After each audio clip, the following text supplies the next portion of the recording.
what are the strategic priorities for the Defense Logistics Agency, DLA? How is DLA modernizing acquisition and supply chain management?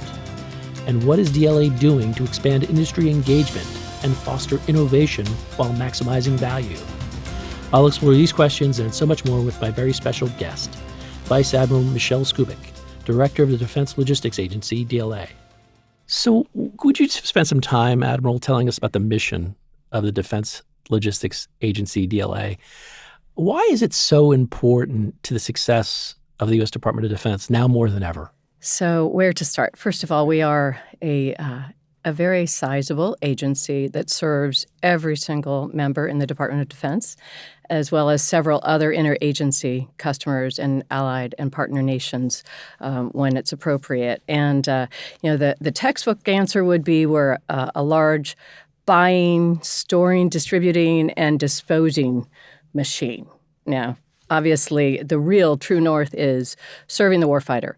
What are we serving? We're serving their readiness and their lethality, their ability to respond to crises, contingencies that may arise, to support the national defense strategy. We are part of that ecosystem and a critical enabler to that day-to-day mission. I was wondering, do you have, say, some key challenges, maybe management challenges that you'd like to highlight? What have you done to address those challenges?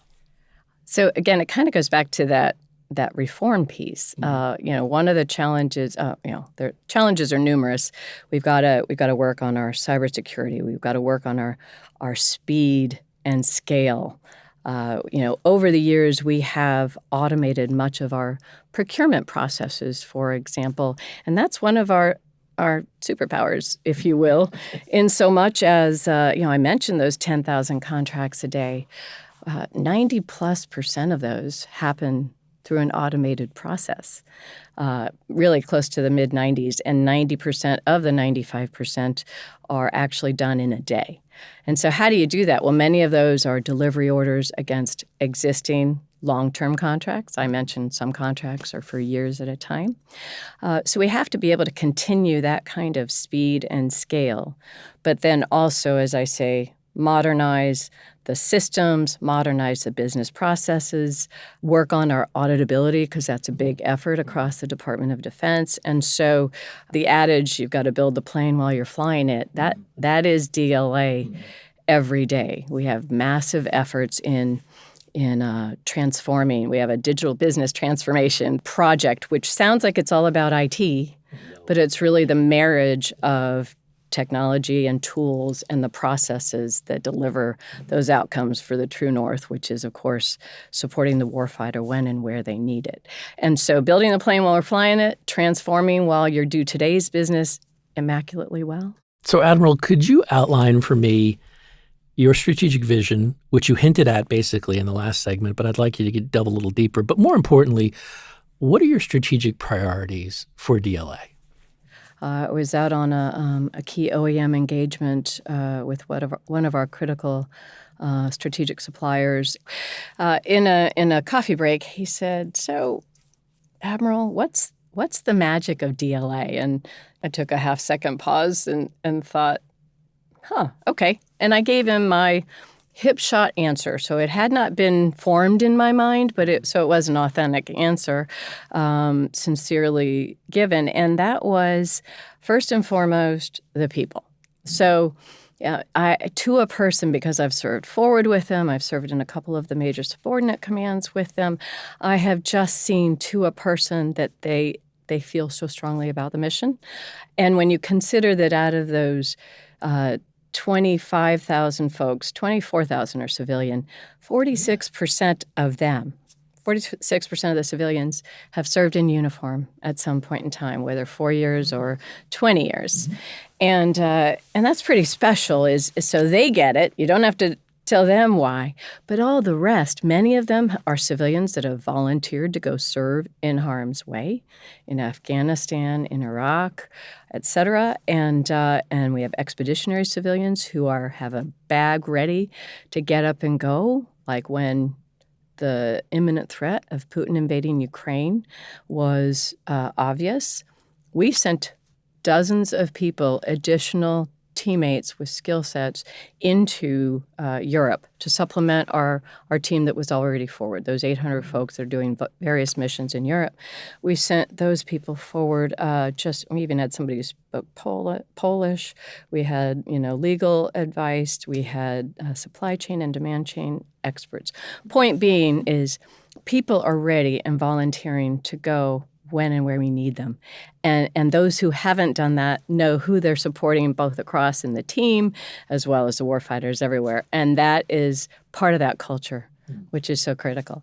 The second one, again, was the mastery of the machine, which is really kind of that technology and human interface piece, whether it's tools in the warehouse or tools to help our automated business processes, our automated procurement, our supply planning, demand planning, and such. And we have a lot of work going on in that space that we have to be extremely good at.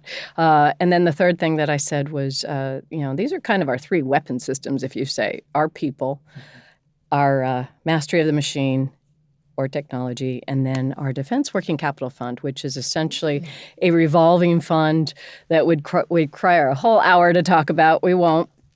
But it's not subject to the same planning, programming, and budgeting system that the appropriated accounts are. And the reason for that is so we can lean into lead time requirements.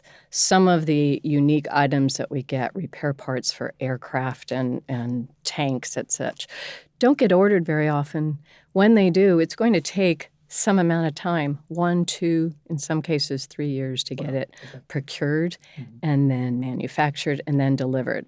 Not everything's like that, but some things are like that. So we need the flexibility that a working capital fund enables us, and we need to use those dollars extremely wisely. So if you take that vignette of the magic of DLA, people, mastery of technology, and then our Defense Working Capital Fund, and you rewind it to your question on the strategic plan, you'll see in our strategic plan that we have 5 lines of effort, and then we have 3 critical capabilities that coincidentally, those are people and culture, digital business transformation, and then fiscal stewardship. So, I'd like to say that was because I walked in and said the magic of DLA is people, mastery of the machine, and our DWICF, but it was through a deliberate process that we put that strategic plan together. So I'm grateful that my hip shot answer that day was pretty sound. Yeah. And so those 5 lines of effort that I just alluded to, it'll take too much time to go into all of them, but the warfighter always. That's our theme. That is our true north, and that is, of course, supporting the warfighters around the globe day in and day out, 24/7, and we do say the sun never sets on DLA, not just because of where we are, which is in half of the world's time zones, but also because the warfighter is all over the globe. But and then line of effort 2 is support to the nation, which speaks to more about those other customers, the whole of government customers, we refer to them. And those are often organizations like FEMA or HHS or the Forest Service, who at certain times can and candidly should benefit from the scope, scale, and skills of a DLA, and who can use us through the Economy Act or the Stafford Act to capitalize on our processes and our inventory management so that they can respond to a nation in crisis. It's hurricanes, it's forest fires, it's a pandemic, which our response in the pandemic and our support to DoD and non-DoD organizations has been sizable, as you could well imagine. So that's what that support to the nation piece is. And then trusted mission partner is line of effort 3, modernized acquisition and supply chain management is line of effort 4, and then the future of work is line of effort 5. Given your background and now your leadership role, I'd be interested in getting a sense of some of the risks that the global and arguably interdependent supply chain is encountering. What is DLA doing to anticipate it? How does visibility and security being handled? What could you say for that? So we have a couple of initiatives on this front. First of all, so much of the digital business transformation is about not only the cybersecurity and the volume throughputs and reducing costs, but it's also about capturing, recording, and using data to better inform our decisions, and better inform our risk assessments. And so, our business is fraught with risk. The people we support work in a risk environment, and so we need to see how we can best manage risk. And the ecosystem of the vendors we work with, the customers in different operating areas, et cetera, demands that we need to have a better view of both market intelligence and what the trends are across our supply chains, what those risks are vis-a-vis that supply chain framework. And we are seeing areas, this pandemic's been tough on several economic sectors out there. For us, one that has certainly taken some hits is the clothing and textiles industry. And, it has a high volume of small businesses where margins are often tight. And so we're trying to better understand and also shape our decisions on how we would interact with that industry, for example, our critical suppliers on that front. And so, it's kind of understanding the full supply chain risk management framework. What are the risks? How can we influence shoring up those risks? Or who do we have to work with stakeholders-wise, whether it's different, OSD policy, different acquisition regulation policy, different legislation.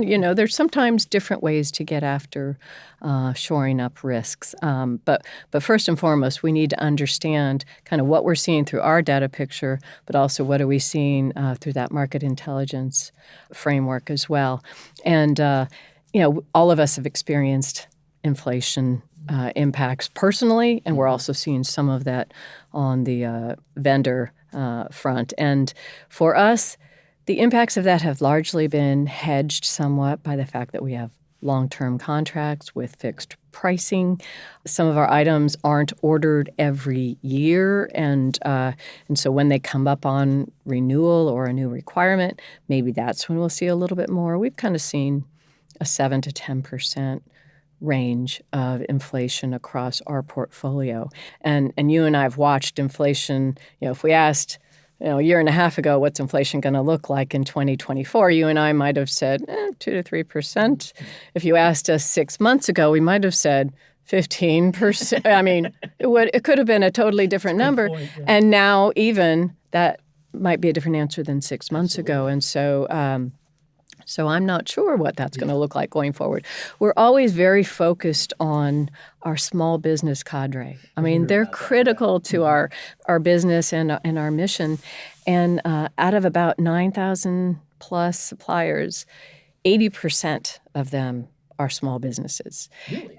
Yeah, it's significant, but we have seen that number drop. And so, is that because of mergers and acquisitions? Is that because COVID's got people retiring, owner-operated businesses, they decided to retire and go fishing? We don't know the exact why, but what we want to make sure is that we're not part of the reason, that we're not the obstacle to them. And so we have small business leads at each of our buying commands to make sure a small business has a place, an entry point to reach in, learn more about if they're having a problem with anything, kind of gives them a phone a friend that faces small business.